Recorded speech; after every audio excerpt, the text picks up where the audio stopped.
Kedami talaga, madadada ang dila. Lahat naririnig ng kanilang mga taenga. Parang isang sa TV sa linaw ng mata.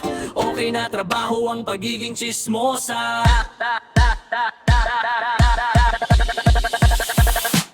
Kailig ang aklatan sa daming nalalaman. Mga hindi naman estudyante ng paalan. Parang mga abogado ng isang hukuman. Pero ang kanilang korte ay sa lansan. Grabe ang mga source, sure accredited. Kaya ang pinag-uusapan niyo limited. Nababatid ng lahat sa talas ng mga bibig. Kulang na lamang ay ipaalam sa daigdig. Kay dami talaga, madadada ang dila. Lahat naririnig ng kanilang mga taenga. Parang isang TV sa linaw ng mata.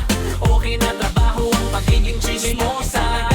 Madadada ang dila. Lahat naririnig ng kanilang mga taenga. Parang isang TV sa linaw ng mata.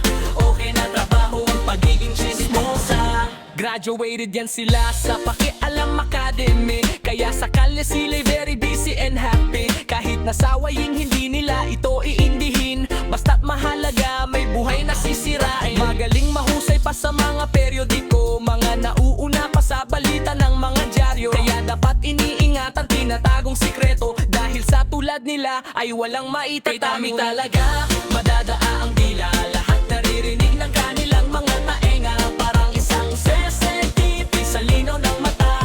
Okay na trabaho ang pagiging chismosa.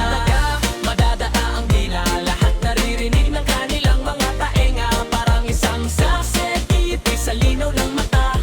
Okay na trabaho ang pagiging chismosa.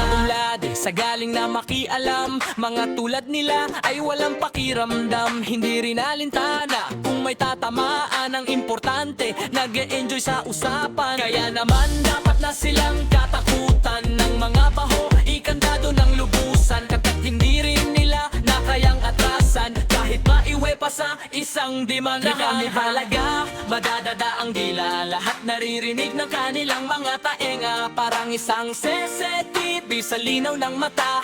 Okay na trabaho ang pagiging chismosa. Halaga, madadada ang dila. Lahat naririnig ng kanilang mga taenga. Parang isang CCTV sa linaw ng mata. Okay na trabaho ang pagiging chismosa. Halaga, madadada ang dila.